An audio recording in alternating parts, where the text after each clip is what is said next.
Hello, dear friends. Good morning, good afternoon, good evening, wherever you are. We will wait for uh, 30 seconds and we will start the proceedings.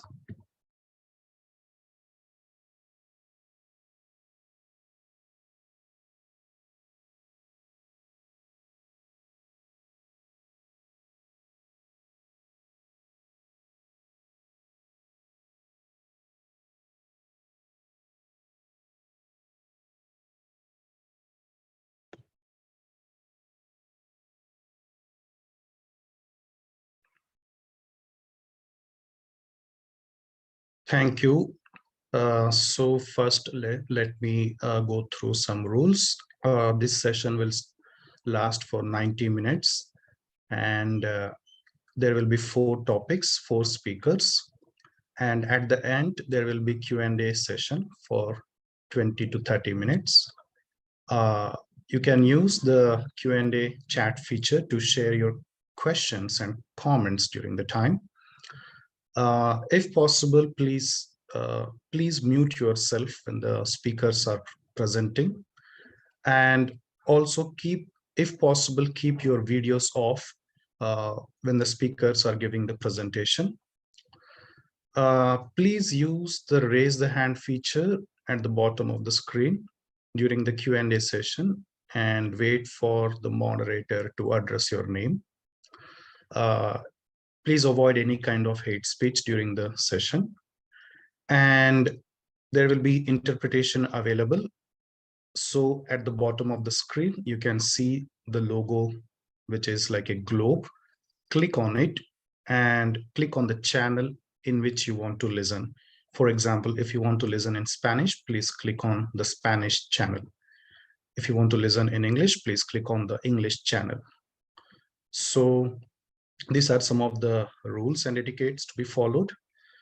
And this session will be recorded and the link will be shared later on after the webinar. So dear friends and colleagues, I welcome all of you to this webinar organized by CBD Alliance.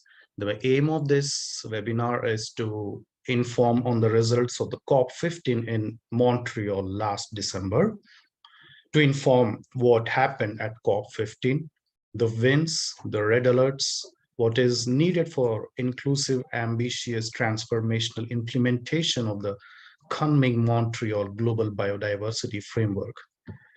Before our wonderful speakers give their presentation, I would like to take this opportunity to give the opening remarks as an overview of what happened at COP15. As you know, following on the adoption of the Kunming-Montreal Global Biodiversity Framework at CBD COP15, the results were mixed. You might be knowing very well that a package of 6 decisions were adopted at COP15 that includes the biodiversity framework, monitoring mechanism, sharing benefits of digital sequence information, resource mobilization strategies. And this package of decisions were presented as take it or leave it deal. Therefore, as civil societies, we have to bear in mind to observe, watch, and keep an eye and give our inputs on all of the decisions that were adopted as a package.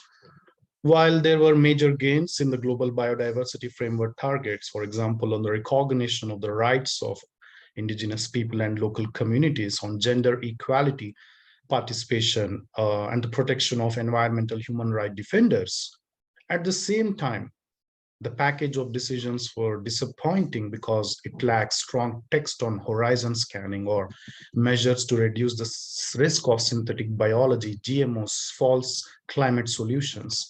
The target on regulating business is also weak without mandatory requirements.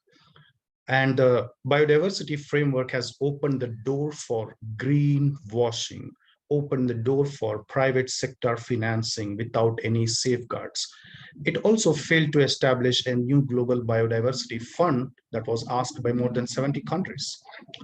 Inclusion of terms like biodiversity offsetting and credits only allow for harmful projects, and that can also impact the lives of IPLCs who are dependent on biodiversity for their survival. The text environmental safeguards, though was included against to this biodiversity offsetting, is marginally helpful in this case. And the most concerning part for civil societies and right holders groups is the inclusion of nature-based solutions, which is an offsetting approach. And we have seen the kind of events organized by private groups to promote NBS at COP15. The target 30 by 30 protected areas in a way recognizes the territories of IPLCs and their governance systems. Still, one can assume that this allows to destroy the rest of the 70% of the planet while preserving the 30%. Lastly, the target on sustainable agriculture, where a term called sustainable intensification was used, which is a term generally used for genetically modified organisms for increasing agricultural production. With that, my dear friends and colleagues, I stop here, and now I request our honorable speakers for this webinar to carry forward the discussion from here on. And our first speaker is, before I introduce our first speaker, the webinar will be recorded and published in YouTube of CBDA Alliance. So first, let me introduce our first speaker, who is going to talk on a very important and sensitive topic, rights participation 30 by 30. Ms. Vivian Solis from Copy Solidar.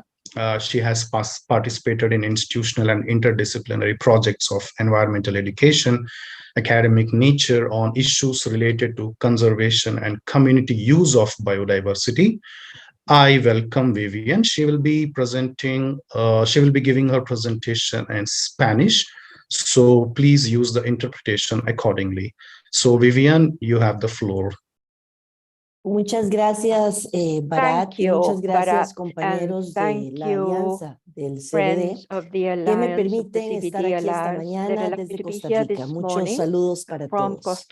Me voy a permitir compartir con ustedes un poco de la experiencia de América Latina y Mesoamérica en este tema del enfoque de derechos humanos que para muchas personas ha sido aprobado ahora en el marco global de biodiversidad y compartir cómo vemos este proceso. Y lo voy a hacer con énfasis en los temas marinos, que son los temas que hemos desarrollado en la organización a la cual represento. Para nosotros, este ha sido un largo y difícil camino. Es decir, hay un antes y hay un después del marco global de biodiversidad, en donde hemos luchado porque las voces de las personas que tienen derechos y muchas vulnerabilidades alrededor de los océanos, por ejemplo, pueda estar y ser parte de estas discusiones globales. En el 2017 se da el primer Congreso de las Naciones Unidas sobre los océanos, y ahí vemos un vacío muy grande de los sectores que tendrían que estar compartiendo la discusión de conservación de los océanos. Y a partir de ese momento se da la pandemia, donde desde la sociedad civil tenemos un retroceso enorme en la posibilidad de participación en la toma de decisiones de los gobiernos y otros sectores de poder que han manejado y manipulado muchas de estas discusiones globales, a llegar al 2022, donde nos proponemos apoyar en Lisboa una visión más desde los territorios, desde las personas cercanas a estos temas. Y aquí en los temas marinos es importante porque al escuchar esas comunidades, esas voces de pueblos indígenas y comunidades locales de las costas, se plantea la necesidad entonces de tener fuerza en este enfoque de derechos humanos hacia la COP15 en Montreal. Estamos en esa lucha todavía. En el 2023 y el 2024 representan un reto hacia la tercera conferencia de Naciones Unidas de los Océanos, donde va a haber un espacio también para discutir la implementación de este enfoque de derechos humanos en el marco global de biodiversidad. ¿Qué ocurre en este marco en términos de derechos humanos? Bueno, las palabras son las correctas. Tenemos que la implementación de este marco debería de basarse en una visión de derechos humanos, que quiere decir que los va a respetar, los va a proteger, los va a promover y va a conceder, a asegurar que se ejerzan esos derechos en las poblaciones más vulnerables, como lo son los pueblos indígenas y las comunidades locales. Pero hay un elemento importante también, y es que el marco reconoce el derecho humano a un medio ambiente limpio, saludable y sostenible. Si vemos uno de los retos más grandes que tenemos en la implementación del tema de derechos humanos en el marco es que deben de implementarse no solamente una o dos metas referentes a este tema, sino que hay muchas metas que tienen que ver con el tema de derechos humanos. El marco tendría que verse de forma integral, cumplirse de forma integral para lograr este tema de equidad y justicia en su implementación. Pero hay tres metas importantes que fueron mencionadas por Bharat que yo quisiera recalcar. La primera es la meta 3, o la meta del 30-30, como también se le conoce. Esta meta es importante, pero también ha desviado mucha de la discusión a un solo tema, que es el tema de las áreas protegidas y cómo el planeta se compromete en este marco global a hacer esfuerzos para conservar un 30% del mar o del continente, las aguas continentales o costeras, para el 2030. Es importante porque ustedes tienen ahí en rojo que dice que debe de reconocerse y respetarse los derechos de los pueblos indígenas y las comunidades locales. Quiere decir que esta meta aseguraría que podemos llegar a la protección de los mares y las tierras en base a tres modelos. Áreas protegidas bajo la gobernanza estatal, otras formas basadas en áreas o MEX, como se les llama también, o bien bajo los territorios de pueblos indígenas o comunidades locales. El siguiente o la siguiente meta importante es la meta 22, que nos habla de aquellos derechos a la participación plena, equitativa, inclusiva y efectiva de todos los sectores. Y aquí se logra desde la sociedad civil la atención al tema de la cultura, de los derechos sobre la tierra, de los derechos a los conocimientos tradicionales, de aquellos sectores que han estado más cerca de la cultura de uso sostenible de los recursos naturales y asegura la protección plena de los derechos de los defensores del ambiente y de la naturaleza, que para nosotros es un elemento fundamental. También la meta 23, que habla de la igualdad de género y que este marco global de biodiversidad debe de reconocer desde la igualdad los derechos a la tierra, a los recursos naturales y a los liderazgos plenos, equitativos, significativos e informados de las mujeres en la toma de decisiones que tienen que ver con los temas de biodiversidad. The meaningful, informed participation and leadership at all levels of action, engagement, and policy and decision-making related to biodiversity. Here we have the correct words for a more holistic vision, a more comprehensive view of the life of peoples that live on the islands, coasts, wetlands, and seas. This is translated to human rights, but we are also going to use the FPIC, the free, prior informed consent of all, specifically 3530. The Target 3 emphasizes and highlights the total recognition and the forms of government of indigenous people and local peoples. This was already in the CBD and should already have been fulfilled by states long before the GBF, in a process that should move towards equity. But we have to go a bit further back to the history of this 30-30 target. This one arises from two positions. One, which is very close to the blue economy, but also to the green economy, which is related to the view of the use of resources for the benefit of the economy. This is related to the broad-scale tourism, hydrocarbon mining in seabeds, and large small-scale grupos que agriculture. promovían una The other visión de second one preservación comes tradicional de la from groups biodiversidad. Es motivated decir, by a traditional solamente vision la of creación de áreas biodiversity protegidas, conservation, the básicamente creation bajo la of gobernanza estatal, protected y areas donde estos under patrimonios no state permitían ese uso governance in consuetudinario de where algunas de las poblaciones. some of which did not allow for the se use unen y of some resources coinciden en by la the coalición de indigenous alta peoples. ambición por la These come naturaleza y las together personas que aglutina in a más de 100 a gobiernos que forman parte del Convenio de in a Diversidad high Biológica. ambition Entonces, coalition for sociedad nation of civil people tiene which un brought enorme together more than reto 100 para government dentro de parties to estos the dos CBD. marcos plantear una visión So de both respeto of y these de visions avance hacia la came equidad y la together justicia. and Y la put pregunta forward es, a ¿cómo vamos a view implementar towards the entonces el future. marco So de the question is, biodiversidad how are con we esta going to visión de derechos implement humanos? Y el all of primer this? elemento que quizá The desde first los temas element, marinos tenemos which que hacer from the énfasis, sea es matters el derecho a la should be tenencia y al highlighted, acceso de los is the recursos right marino-costeros to de aquellos tenure pueblos indígenas and y comunidades use locales que han of the estado coastal cercanas al areas mar haciendo un by uso the sostenible y indigenous peoples that consuetudinario live de in estos these recursos. areas so La that they can make necesidad de the un common acceso use. preferencial The y un need to comanejo have de un preferential 100% de access esas and áreas costeras con estas co-management in poblaciones que 100% son o que tienen by derechos these históricos y peoples tradicionales that sobre have estos territorios. historic El reconocimiento de esos rights over territorios, these pero lands, también el recognition apoyo y el of their rights, fortalecimiento a la the resiliencia de esas also comunidades the que han support sido to the puestas en resilience alta of these vulnerabilidad communities frente a which los have been retos placed climáticos que under high tenemos. vulnerability. Reconocer aquellas We actividades de must uso de los recognize the recursos, como la activities pesca, no como una which make actividad use of these resources, exclusivamente such as económica fishing, para estas as comunidades, not sino como only as una forma economic de vida activity for asociada a these la communities, cultura but also y as a al way of life conocimiento de associated estos to territorios. culture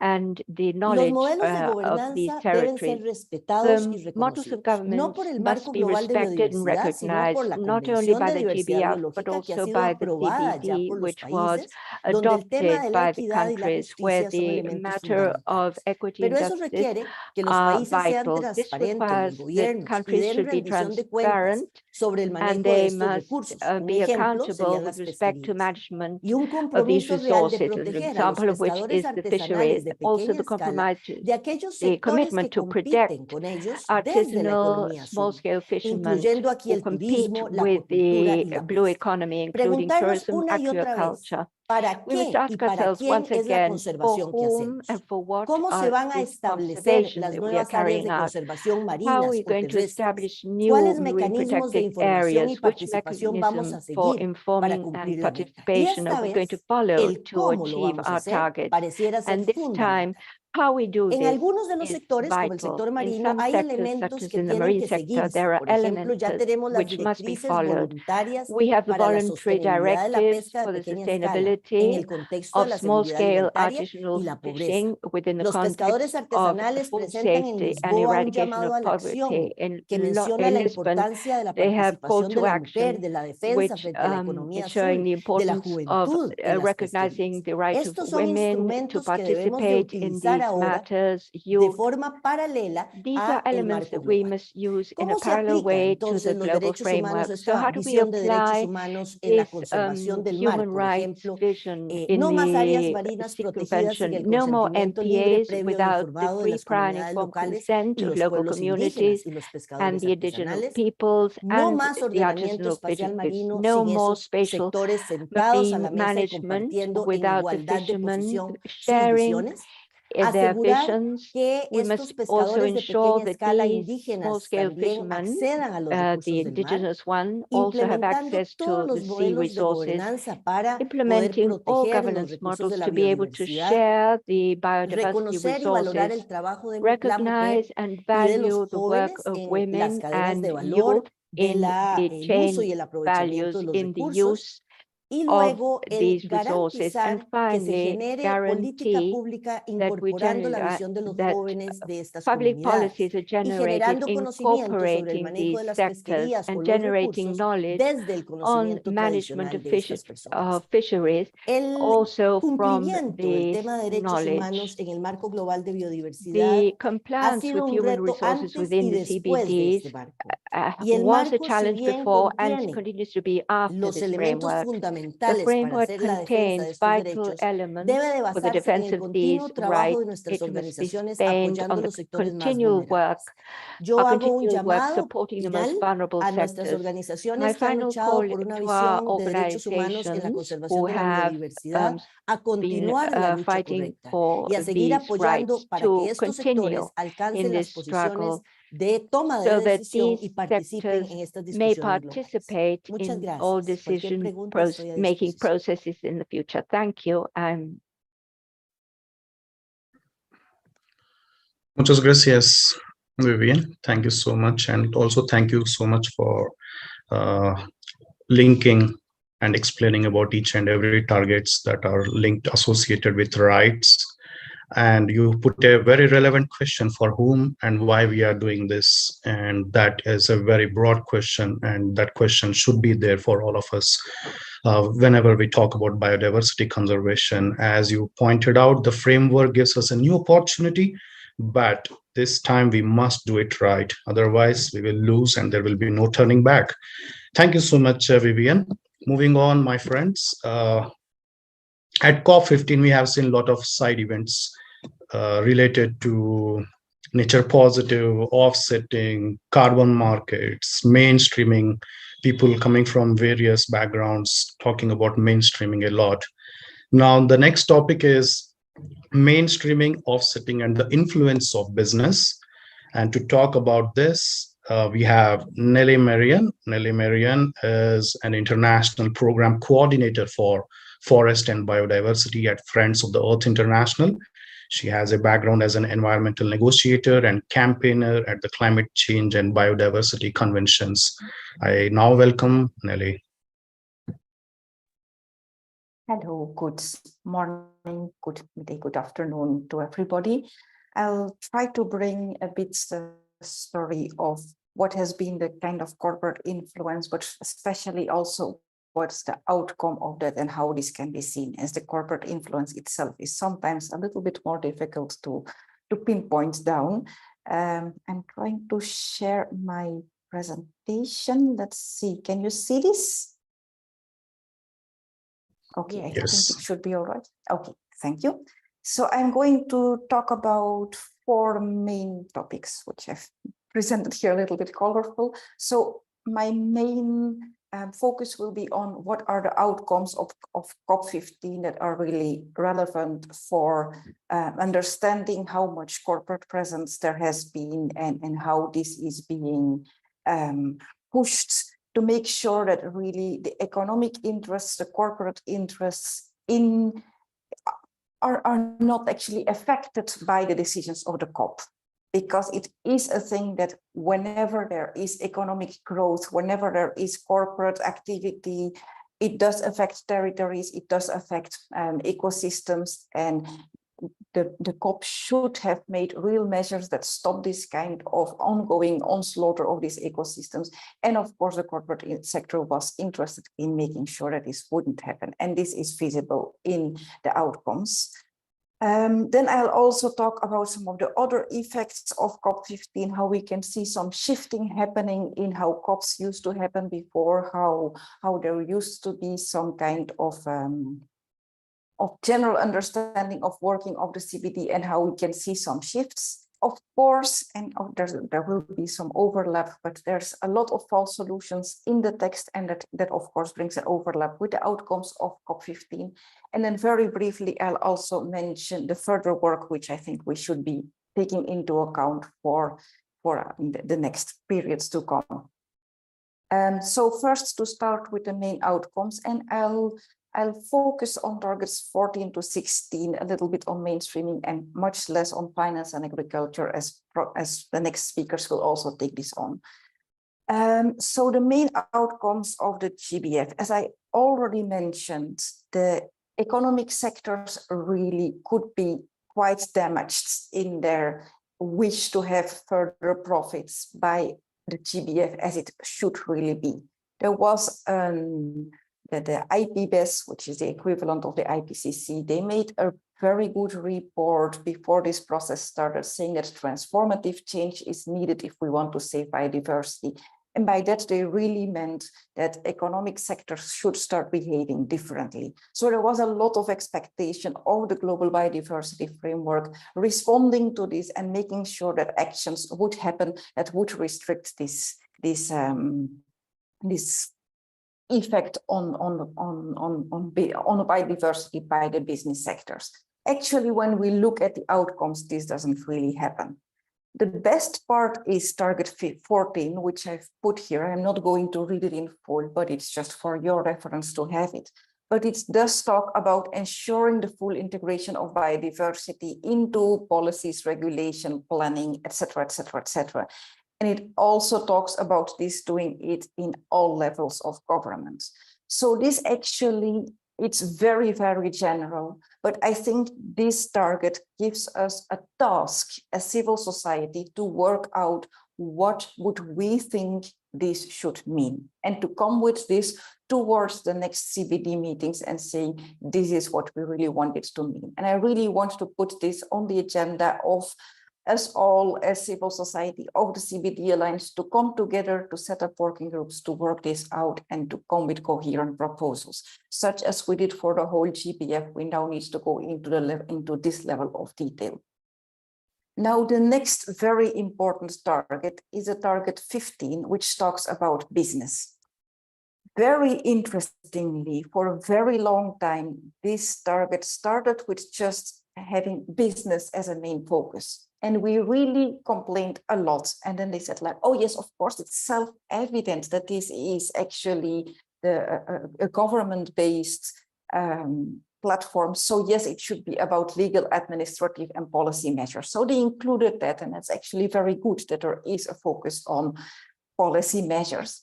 But then if you see what comes right next to it, these measures are to encourage and to enable business, which means that there is no strict regulation prohibiting them to do anything.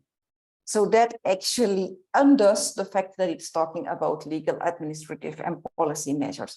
And then if you look at the whole structure of these targets, what we're seeing is that it's business doing a number of things, and it's business having the responsibility of doing this, and it's not governments really checking on them. Importantly, the first bullet point, the A, is about monitoring, assessing, and disclosing, which, as far as I know, monitoring hasn't ever really changed the impact itself. Monitoring can be an important step if that leads to further regulation that then stops the impacts, but that doesn't happen. Or that's not required, not indicated here. The other thing is that it talks about risks and dependencies of the business on biodiversity, and the impacts comes only later. And this can also be seen later on in the indicators, that there's a lot of attention to the risks that business have of biodiversity decline. And while for us, really what it should be about is about the impacts that business have on biodiversity loss itself. Then next bullet point is about providing information needed for consumers. This links very strongly to target 16, so I'll talk more about it there.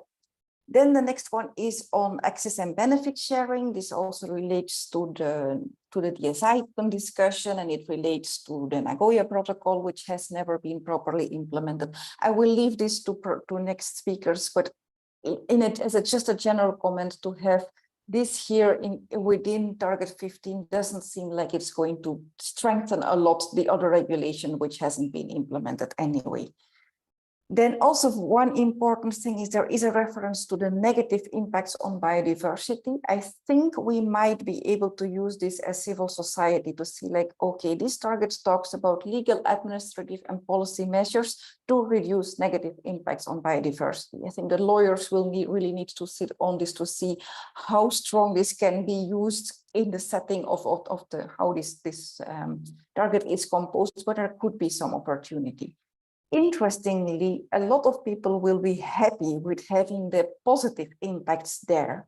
But if we look into that, actually, what are positive impacts by business? Business generally don't have positive impacts. But what this really relates to is by the fact that a lot of business are claiming that they destroy some ecosystem, and they will, through offsetting, restore a bit more. And that is the positive impact.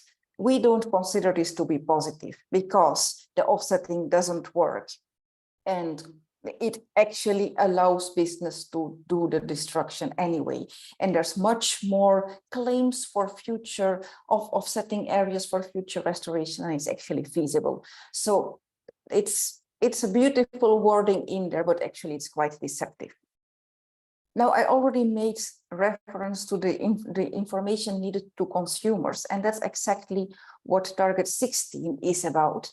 It really transfers a lot of the responsibility to individual people. It talks about ensuring that people are encouraged and enabled to do the sustainable consumption, to have sustainable consumption choices. How can they do this? They should do this to having the right kind of information, etc., which is normally labels on products from corporate entities, from corporations, who then put in the supermarket, oh, this is a green label, and everybody believes it and pays for this. Now, there's a whole lot of problems with this.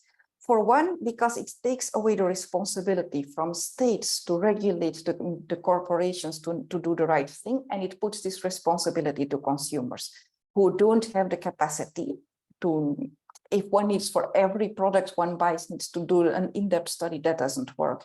Worse is that actually buying such products is only available to first world, global north, middle class.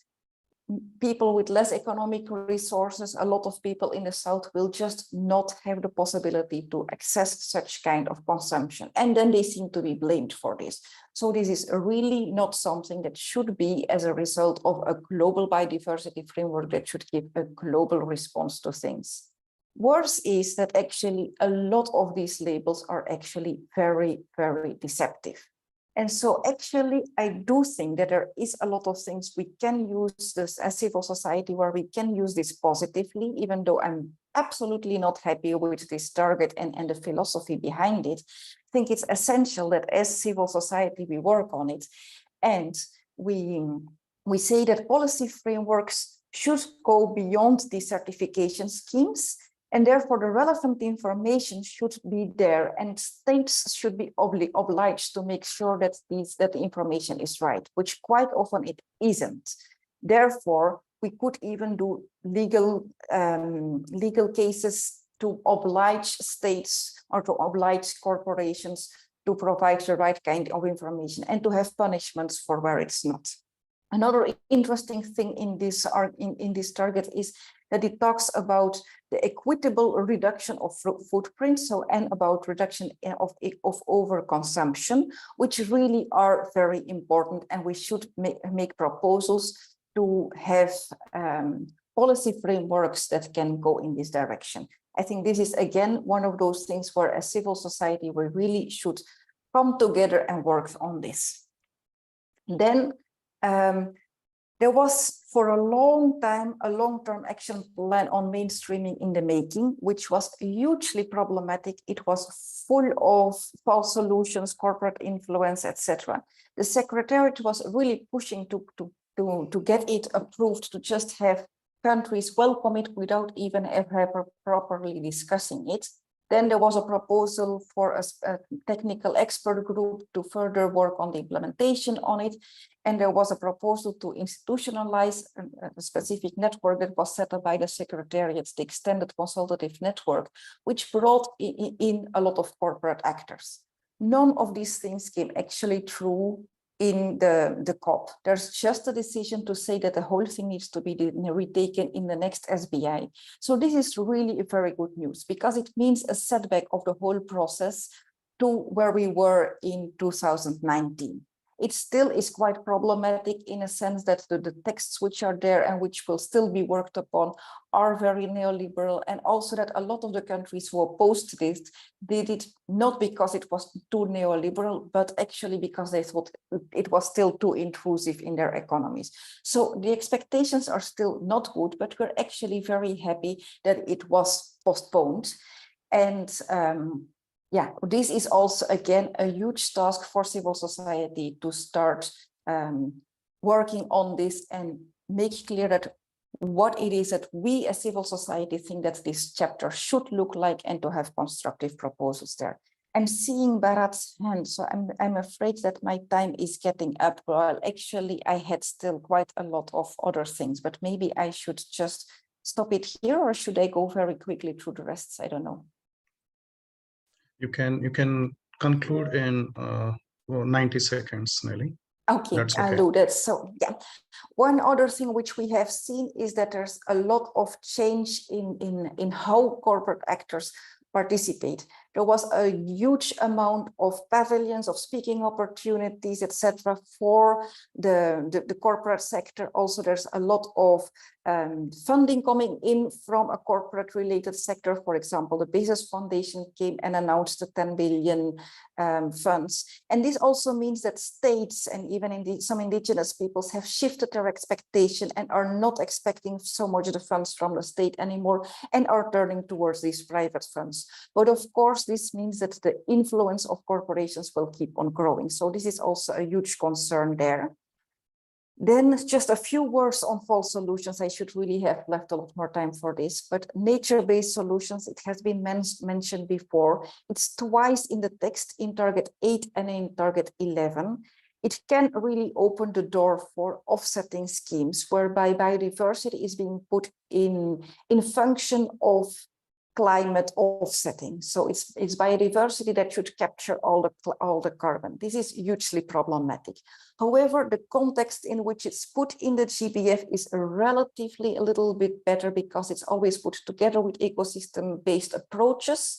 And it's also in a context of adaptation, disaster risks reduction, and different kind of topics which aren't necessarily the carbon capture, but it's also there. So this is, it's not good that it's there, but at least it's the context is slightly better than it could have been.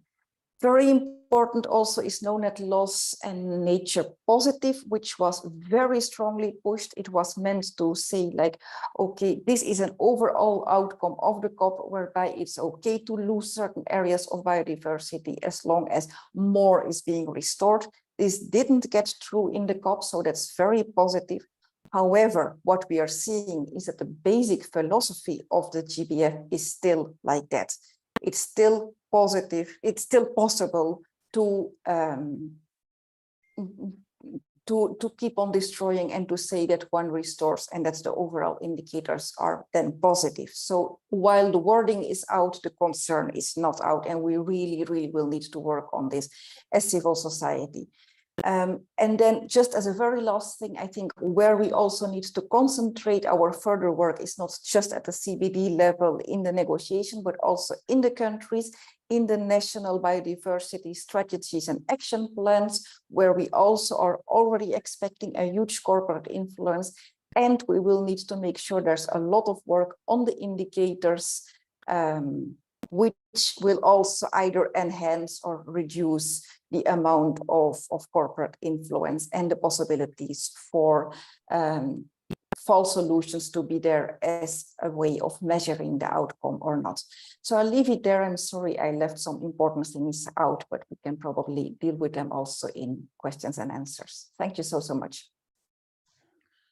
Thank you so much, Nelly, for explaining very broadly about the influences and the relevant targets related to business, corporate capture, and pointing out about nature positive, nature-based solutions, and also explaining like if we don't ensure liability, take legal responsibility and accountability of businesses, then it can lead to negative impacts on biodiversity and human rights.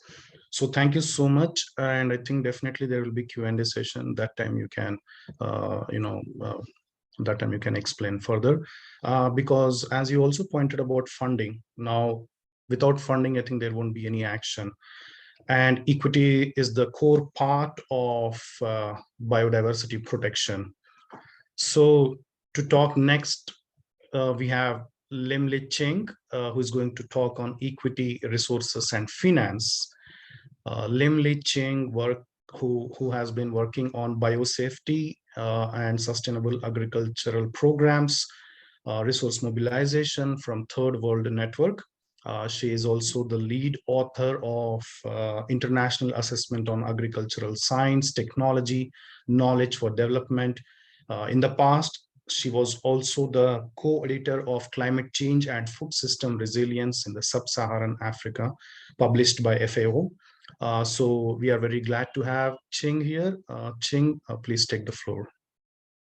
Thank you very much, Bharath, and good morning, good afternoon, good evening to everyone.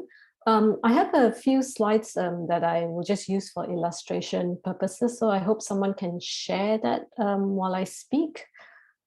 Thank you. Yeah, if you put it in full screen, yeah. Thank you very much. As Bharath said, I'm speaking on equity, resources, and finance, and that is actually a very huge topic, but I will try and distill a few key points. I think we've heard, particularly from Vivienne at the start, that there were major gains in the targets on the recognition of the rights of Indigenous peoples and local communities, on gender equality, on participation, protection of environmental human rights defenders. And this is very important, and we do celebrate this. But what we are worried about is that all these good things on rights and equity for local communities and Indigenous peoples can actually be systematically undermined by the failure of the GBF to seriously tackle systemic issues driving biodiversity loss. And Neela pointed to some of these already. And of course, as civil society, we want system change, but system change needs to have equity embedded within. And the CBD, of course, is a real convention, and it actually incorporates the principle of equity and common but differentiated responsibilities. Now, if you show the first, next slide, please. Now, just to say that what we're talking about here is not about equality, but about equity. And common but differentiated responsibilities means that developed countries actually bear the greater responsibility to address biodiversity loss, because A, they have contributed more to global environmental degradation, and B, they have more command of appropriate technologies and financial resources that could help address biodiversity loss. Now, we need to bear this in mind to ensure that there is equity in order to help more those who have less, and that's what the picture on the right is showing. So the question we have now that we have this Kunming-Montreal Global Biodiversity Framework is, does it adequately incorporate equity? I'm going to make 3 points on this and the work ahead that is needed. The first is in terms of the fair sharing of the burden of actions and provision of the means of implementation. We know that most of the world's remaining biodiversity is actually in developing countries. And the burden for action and implementation lies heavily on them and also on the IPLCs from these countries. But at the same time, what we saw in Montreal and in the lead up to Montreal is that developed countries of the global north have pushed very strongly for increased planning, monitoring, reporting, and review obligations of the GBF, in addition to the raised ambition in the goals and targets. But it is unfair that they don't want to provide the resources to developing countries so that they can take the action and also to monitor and report and review. That's why we saw really entrenched north-south fights in the negotiations, particularly in Montreal, with developing countries insisting on the principle of common but differentiated responsibilities. They came together in a like-minded group comprising more than 70 developing countries. And you may have heard that at one point, they walked out of the negotiations during the resource mobilization discussions. Now, there were 2 key demands from the like-minded group. They demanded, firstly, that developed countries meet their legally binding obligations to provide financial resources to them. Now, this is in Article 20, paragraph 4 of the Convention. And they had asked for at least $100 billion annually to match the ambition in the climate change sphere. But the relevant GBF target 19, only aims to increase resources from developed to developing countries to at least 20 billion per year by 2025 and to at least 30 billion per year by 2030. Now, this is a small proportion only 10 to 15% of the figure in the overall pledge to mobilize $200 billion per year.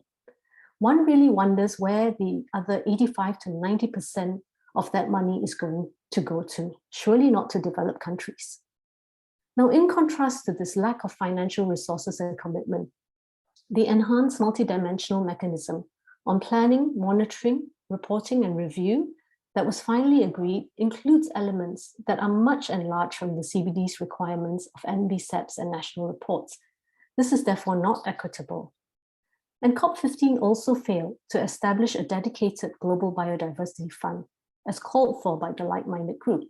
Now, there was a compromise proposal, which was to set up a trust fund under the Global Environment Facility, or GBF.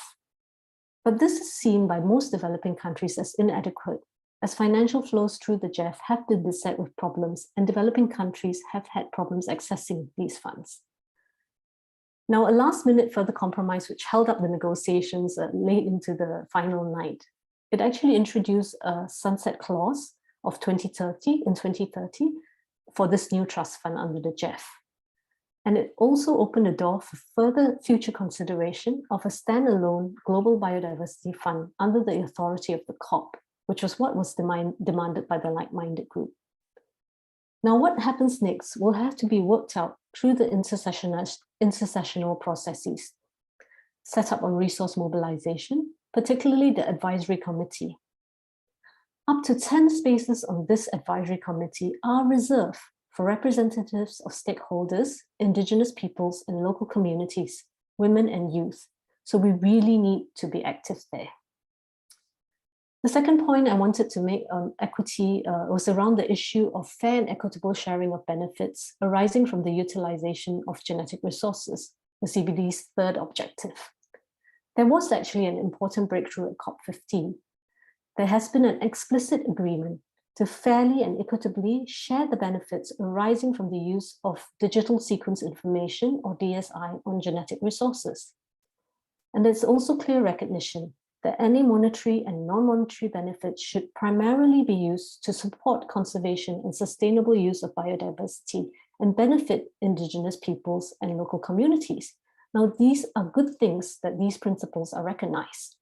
However, nothing is finalized yet, because what has only been set up through the COP15 decision is a process that is supposed to be fair, transparent, inclusive, participatory, and time-bound to work out all the details. And an ad hoc open-ended working group, this is a negotiating group, which will undertake this work. So it's extremely crucial that these negotiations are on our radar as civil society. Now, there's a link to resource mobilization because the DSI decision also establishes a multilateral mechanism for benefit sharing from the use of DSI, including a global fund. Now, whether and how it's the GBF Trust Fund or some future dedicated global biodiversity fund or something else altogether, which would be the entity to receive and disperse any revenue generated by DSI benefit sharing. All this will have to be worked out by the Advisory Committee on Resource Mobilization in the next 2 years. So you can see we have a lot of work ahead of us. The third point I wanted to make around equity was on the issue of equitable fair shares regarding sustainable use of biodiversity. Now, we know that resource extraction from developing countries that began since the colonial era continues today. It's driven by corporations, rich countries, and global elites. And this is what has caused the biodiversity crisis. Developed countries have become rich, and overconsumption by the rich world is causing biodiversity destruction in poor countries. If you could show the second slide, please. Now, this is from a paper recently published in Lancet Planet Health on a fair shares assessment of resource use. And it demonstrates that high-income nations bear the overwhelming responsibility for global ecological breakdown and need to urgently reduce their resource use to fair and sustainable levels. High-income nations, and you can see from the dark blue shaded part of the, not this slide, sorry, it's the slide before. Yes, in the dark blue shaded plot, that is the proportion of what high-income nations are responsible for? They're responsible for 74% of global excess material use, whereas they only have 16% of the world population. And for middle-income countries and the least developed countries, low-income countries, that proportion is much lower. In fact, for low-income countries, you can't even see it on the graph because they consume so much less than the rich world. And what's made worse is that the majority of the ecological pressure from excess consumption in rich nations is actually outsourced to poor nations, causing ecological damage in the latter. But as Neela has explained, Target 16 only has very vague language to reduce the global footprint of consumption in an equitable manner. Now, this will have to be much better defined and disaggregated in the implementation and monitoring of the GBF to ensure that equity is really built into the actions to reduce consumption. There is no headline indicator for Target 16 yet, and a binary indicator is still to be developed. So the RTEC on indicators that is going to be set up and the online discussions on the monitoring framework that will be organized will have important work that civil society should track. So I'm going to conclude here by saying that what I've talked about really is about a question of justice. Because developing countries are not begging for more money or to escape responsibilities for biodiversity protection. Indeed, we must continue to hold them accountable for what they have agreed in terms of the goals and targets of the GBF. But actually to point out that there is an ecological debt owed to the developing world and to the indigenous peoples and local communities who are our best stewards of biodiversity. And in fact, if you show the last slide, please, you can see that developing countries and its peoples have actually been subsidizing the developed world over centuries from colonialism, and this continues to today.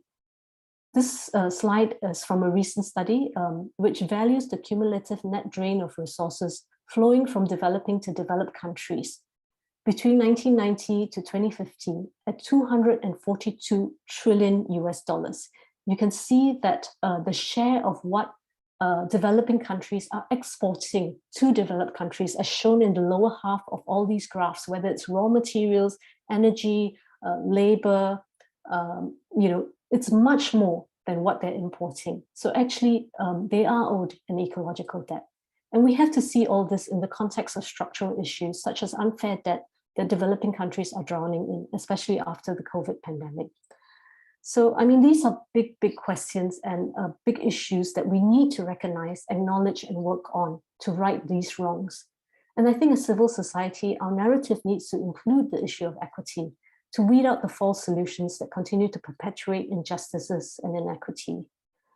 So in summary, I would say that as an overall assessment of, it's unfortunate that equity has been largely excluded from the GBF, but there are opportunities for further engagement in the intersessional work processes, especially on resource mobilization, on DSI, and on indicators, and particularly as the GBF is implemented nationally in our own countries. So I think this is our challenge, to ensure that equity is fully included in all our work. Thank you very much.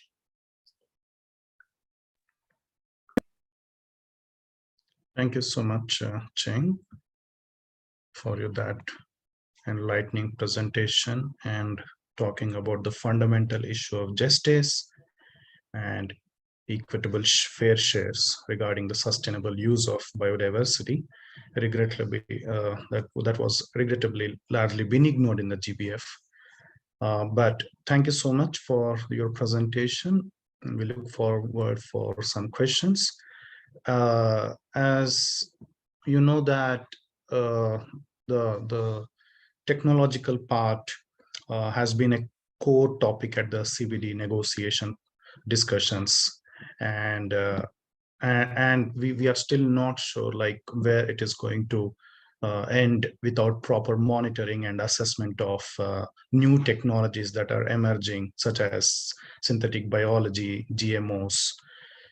To share the perspectives on techno-fixes, we have Ms. Sabrina Masinjila from African Center for Biodiversity, who worked on research, campaigning, networking, and advocating around biosafety, seed systems, and agricultural biosystems. So now I welcome Sabrina. Hi, everyone. Can you hear me properly? Yes. You're just checking if you can hear me? Yes, we hear you. Okay, great. So I'm just gonna share my slide. I don't know if you can. Sorry. I can't see it from my side. Can I ask someone please to share from the other end?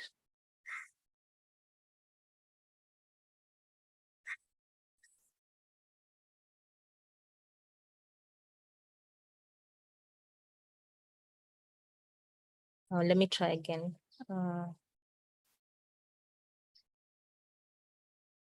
Okay, now it's up. Yes, it is. Okay, great. Okay, so I'm just gonna switch off my camera, sorry, but just to say thank you so much for joining us for this webinar, and thank you for the invitation to speak. And as introduced, I'm Sabrina Masinjila, and I work at the African Center for Biodiversity, and will provide some key insights on techno-fixes on the GBF. So I think as my colleagues have already shared, that the GBF was adopted, was a mixed bag. There were quite decisions that on one hand had good elements, and on the other hand, we had targets that had bad elements that might have further impact on biodiversity. So I think one of the things that has been talked mostly about has been the false solutions, and techno-fixes are also part of this huge body of false solutions that have been seen as one way to solve the current crisis, multiple crises that we're facing. But I just want to highlight, key issues that that have been proposed under the GBF, particularly also as a package, which I think as initially Bharat also introduced and said the GBF has been adopted as a package. So some of the decisions that have been adopted, sorry, my slide, have been related to the the push, or for the push for adoption of science and technology. Particularly, I just want to highlight one of the decisions. For example, the long-term strategy framework for capacity building and development, which has a strong emphasis on science, technology, and innovation. And as much as we are in a modern society and in a modern world where science, technology, and innovation is key for development, but we look at this as proposals for, genetic engineering and the modification of food and agriculture, use of genetic engineering in health, medicine, among others.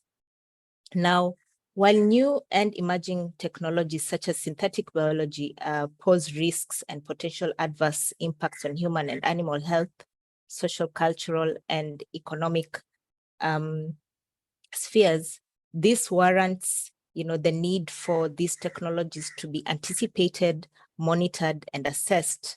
But however, what we're seeing, particularly under the discussions and under the CBD and under the convention on the Cartagena Protocol on biosafety, we're seeing that the precautionary principle as enshrined under the CBD is being undermined with each negotiation by industry, big biotech crop countries, as we saw in the COP15.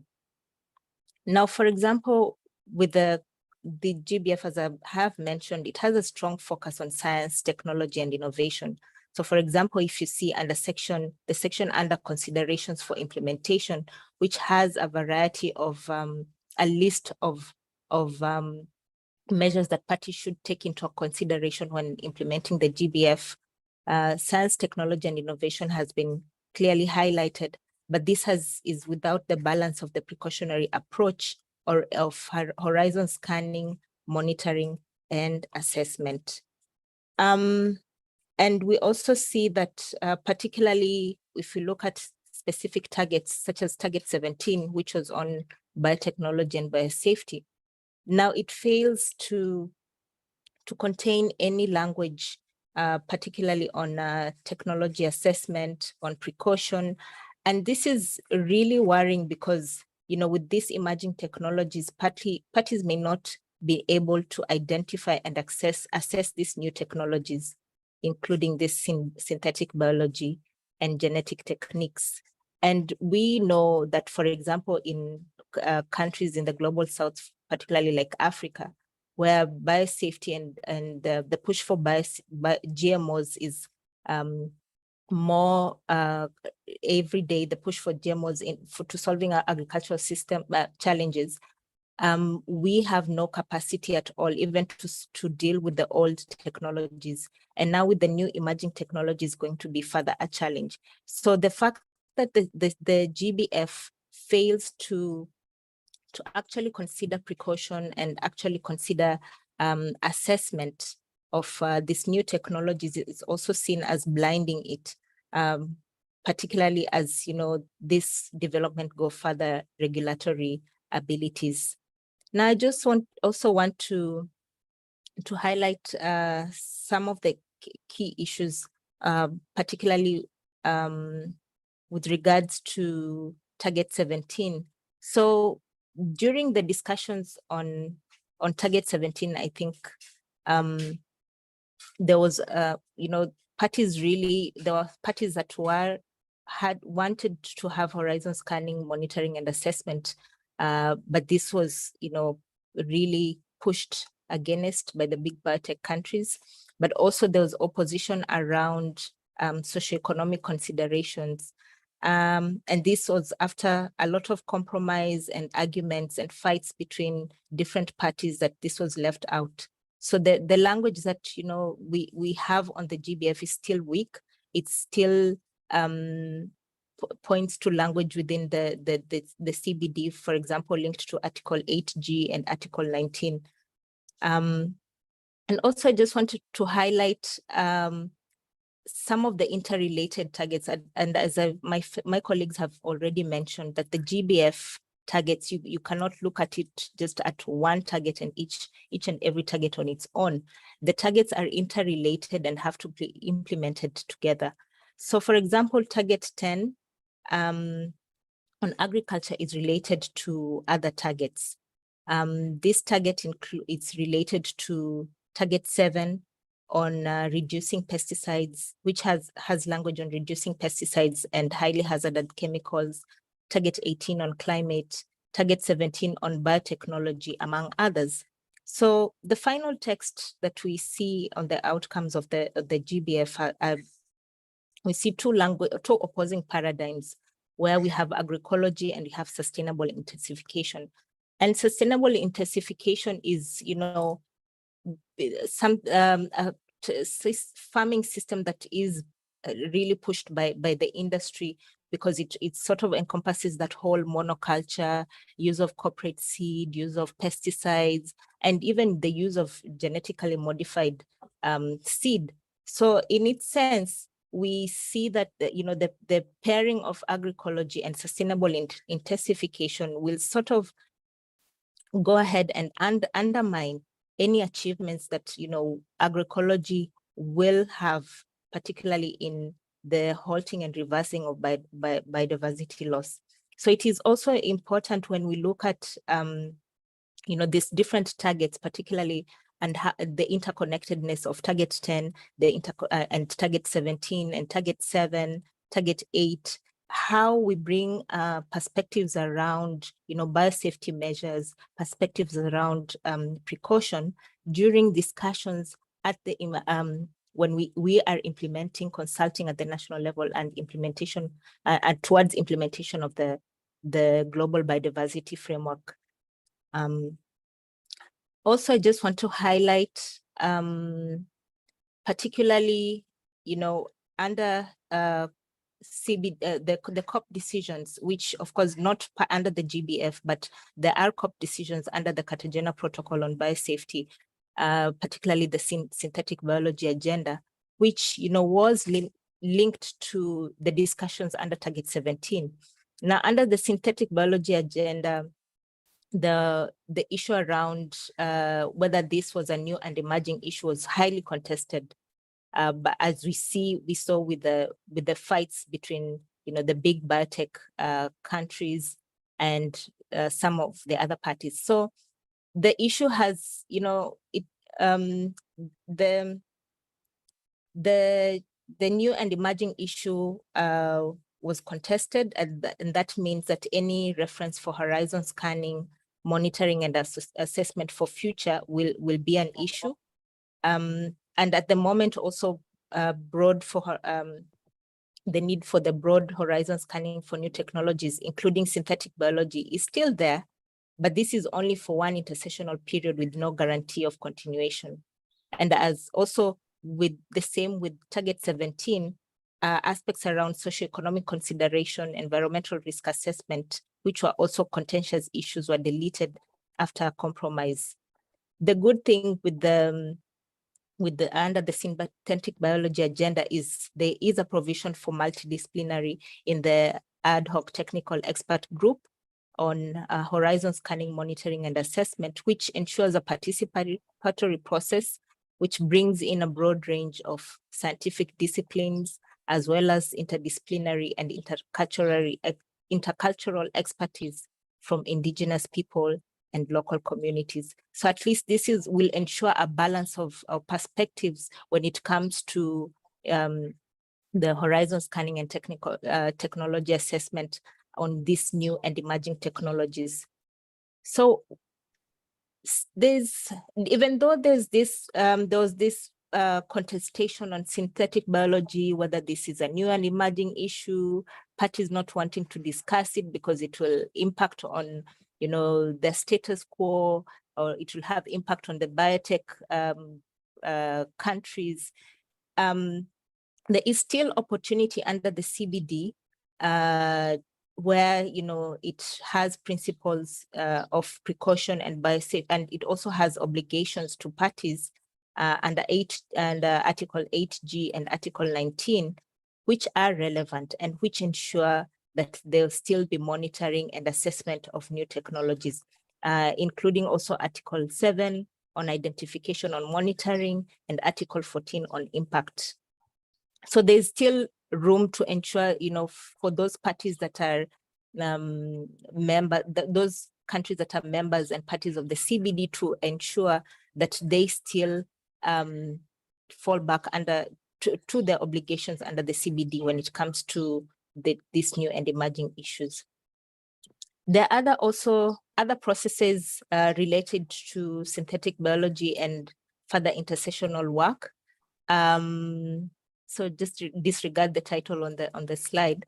So for example, we had discussions under agenda item on risk assessment and risk management. We had agenda items on detection and identification, and also on socioeconomic consideration. So all these decisions that were discussed at the COP still have languages that, for example, under risk assessment and risk management, to develop guidance, materials to support risk assessment of living modified organisms containing engineered gene drives, which are also arise from the use of synthetic biology. So there's still some intersessional work going forward, and I think if some of you might have seen a call for invitation to take part in online forums, nominations, because all these decisions that are being taken at this international level will have implications not only on national decision making, but also on the future of international decision making when it comes to new and emerging technologies. Now, just to conclude, what next? And I think, as my colleagues have also alluded to, there's still work that will need to be done at the national level, the revision of the old NBSAPs to incorporate the new GBF.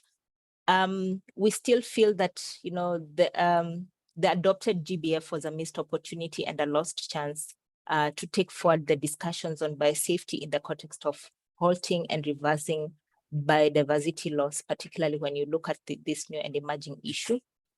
But still, I think at the national level, when parties embark on the revising of their national NBSAPs, I think it's important that we push to ensure that principles of precaution are taken into account, and even issues of socioeconomic consideration, issues on horizon scanning, monitoring and assessment. And this will also be for any future negotiations under the CBD. Just to end and say that, you know, it will be extremely important for civil society and social movements, IPLCs, women, youth, particularly in the global south and in Africa. I'm speaking of Africa because this is where, you know, everything is dumped. Technologies such as GMOs are being dumped and pushed onto our food and agricultural systems, that we campaign for appropriate responses to the multiple challenges facing biodiversity loss. And these solutions on responses have to be those that are democratic, participatory, socially just, ecologically sustainable, and those that don't rely on techno-fixes. So I'm just going to end there, and thank you so much for inviting us to be part of this webinar.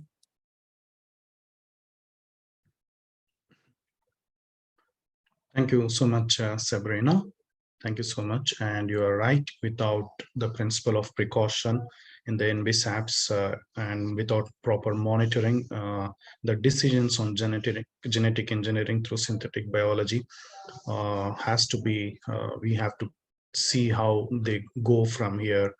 And thank you for that very enlightening presentation on the technology part of biodiversity. Now, I think I read some of the questions that were put by our participants here. So let me take one by one. I see a question, maybe it is directed to Nelly.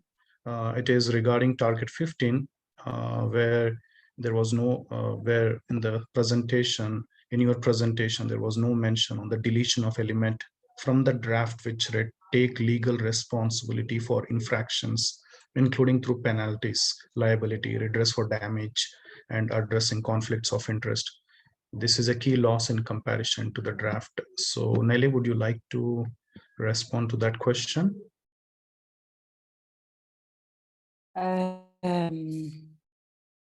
Yes, hello. Thank you very much for that question. Yeah, I think I didn't quite take the time to explain the elements we lost. Definitely this one. Or actually the way it was worded in the draft was already a little bit strange because it wasn't clear who was supposed to take the legal responsibility, and we really thought it should be states, but that wasn't clear because the heading was about business.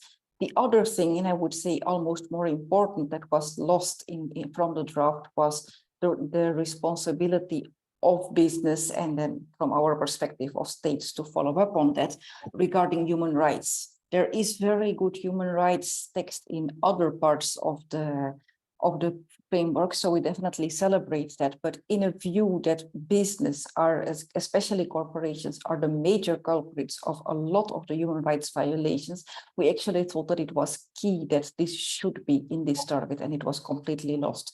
So the legal responsibility for infractions and the human rights are two very important elements that are lost. And in general, as we have been saying, this target 15 just does not live up to the expectations of regulating business in such a way that they cannot cause the harm they are currently doing.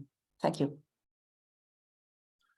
Thank you so much, Nelly. Then there is a question on where can we find the most current drafts of the indicators? Would someone like to respond on that?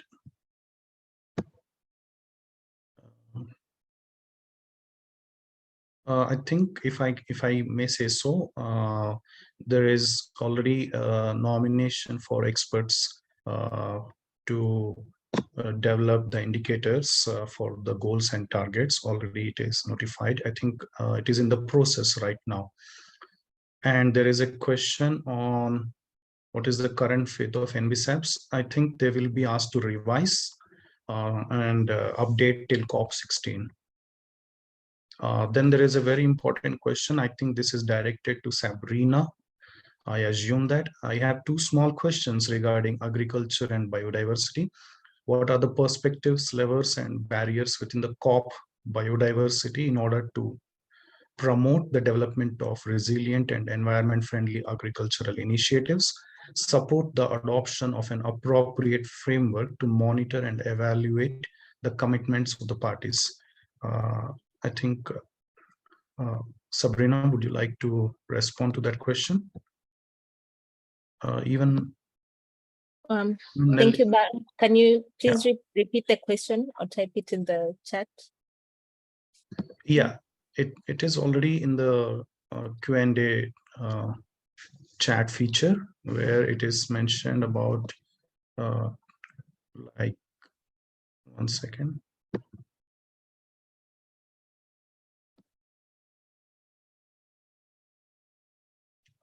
Oh yeah, it is about regarding agriculture and biodiversity. What are the perspectives, barriers within the COP biodiversity? I think Ching already responded to that question, where in order to promote the development of resilient and environment-friendly agricultural initiatives, support the adoption of an appropriate framework to monitor and evaluate the commitments of the parties.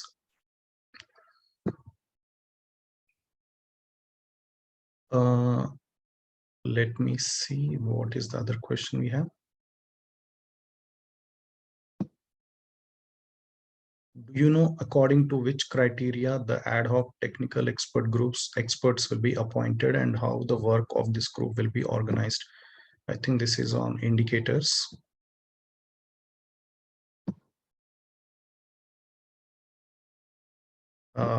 Someone would like to respond to that question?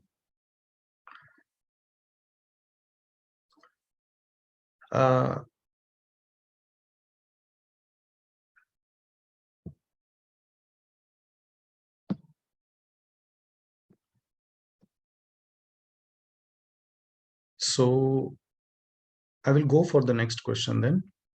Could you please throw light on the strategies to be adopted for getting the desired results related to biodiversity? Maybe I can say something about that, Bharat. Yeah, sure. Yes, I think that as I tried to mention, this is an issue that it's not going to start with the global biodiversity framework, but it has to keep going. The fight of civil society for a more holistic way of approaching the issues related to the conservation of biodiversity has to keep going. There are some push forward and backwards with this global biodiversity framework, as we have tried to share with all this morning. But I think that the most important part is that we really need to get as possible working together with these communities that are very vulnerable and to discuss the issue of equity, as Lim has very clearly stated, related to also financial issues. And how can we really keep going on the ratification for everybody of these human rights that are now missing in a lot of areas and territories. So I think that the important part, of course, is the monitoring framework that it's now going to be discussed.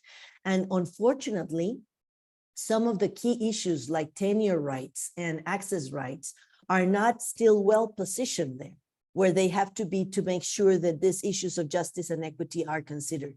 But I think that we need to keep going. We need to keep working in the territories with the communities, with the people, and pushing and making obvious to the governments and big enterprises that they're not doing the job. And I think this is a business that we'll see, and how our organizations and social movements are able to really present this position is very important at the moment, I think. Thank you so much, Vivian. We will see if there is any last question. What does HSMA means? Can somebody? Bharat, I think that has also already been answered. It's horizon scanning, monitoring, and assessment. Sorry, okay. I just had to put it in short so that it doesn't take much space. Okay, no problem. Okay, I think that was fantastic.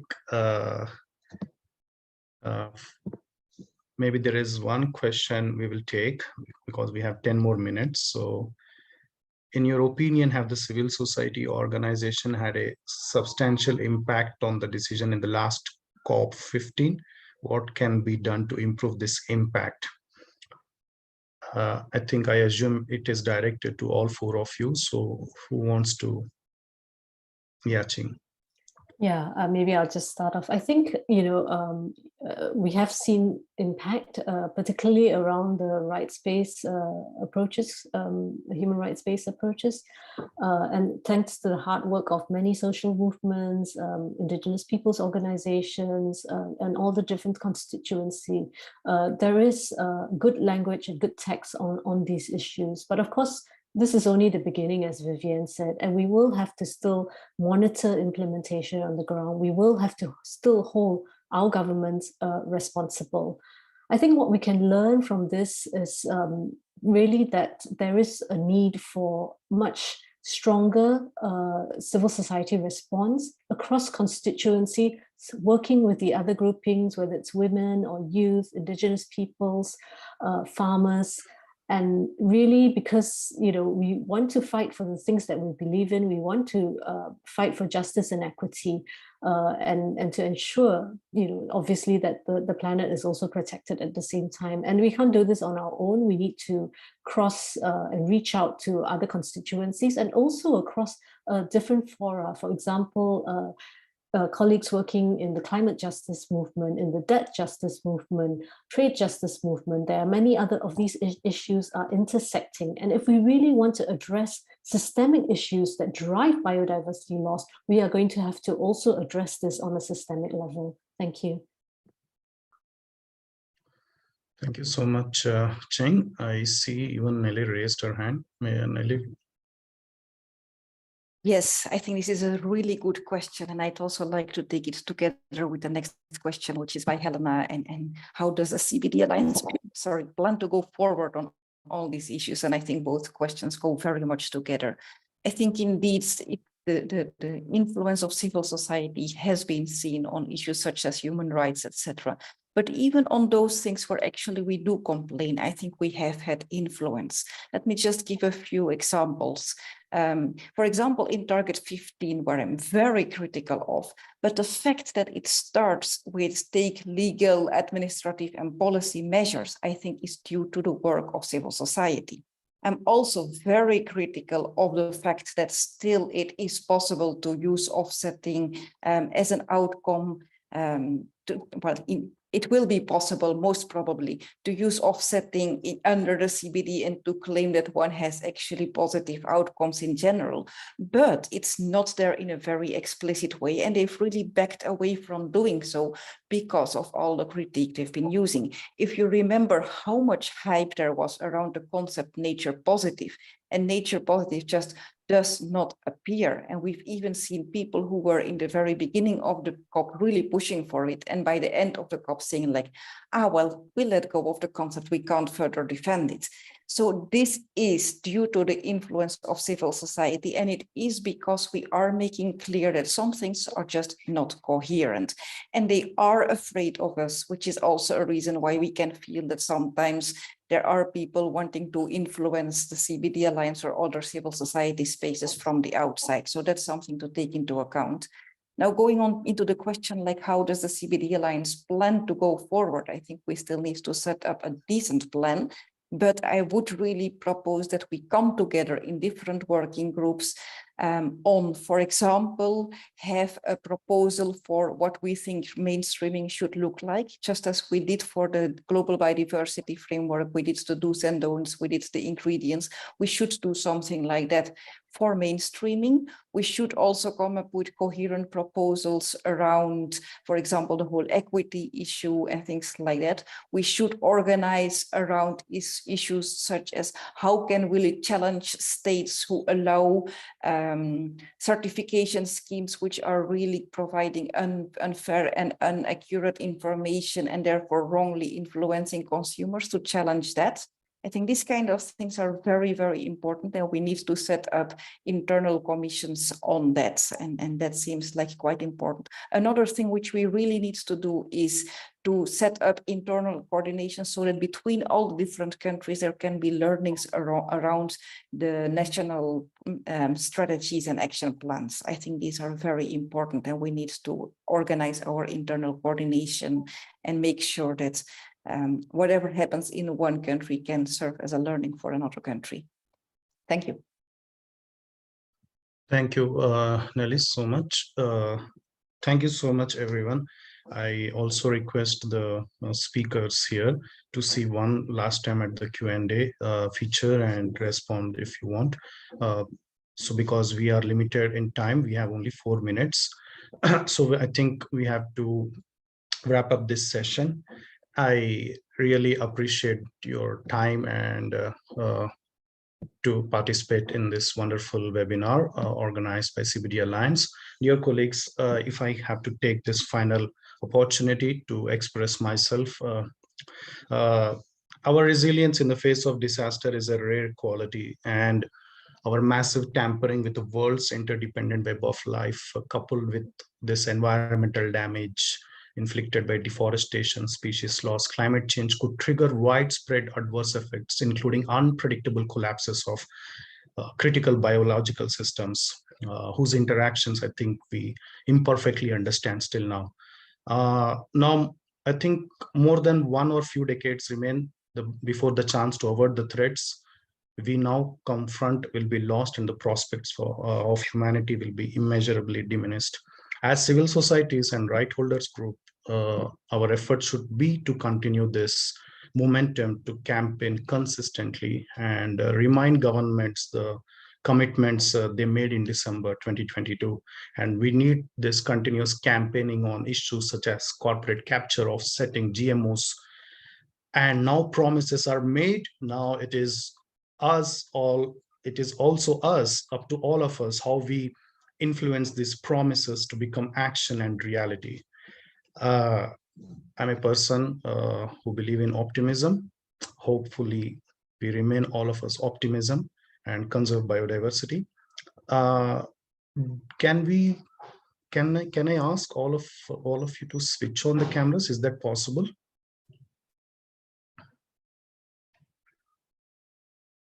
Maybe all people who can switch on their cameras just to take a snap to cherish this memory.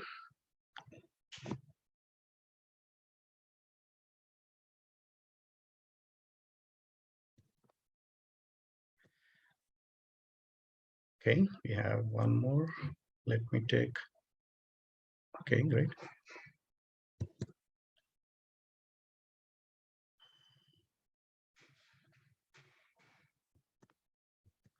Thank you so much. And I also like to, on behalf of CBD Alliance, like to express gratitude to Fawn, Anna Di Pangracio, her team members, Anna, Alejandra, all the wonderful interpreters here for organizing and supporting this webinar. And hopefully we will have further webinar, and also there will be a publication or public special issue of CBD Alliance Eco Bulletin coming up, which I think I will be forwarding to all of you very soon. And that will be uploaded also in the CBD Alliance website, and the recording of this will be uploaded in the CBD Alliance website along with the presentations. So thank you so much everyone for taking your time, and with that we can wrap up the session. Thank you, Bharat. Hasta pronto, gracias. Okay, goodbye. See you.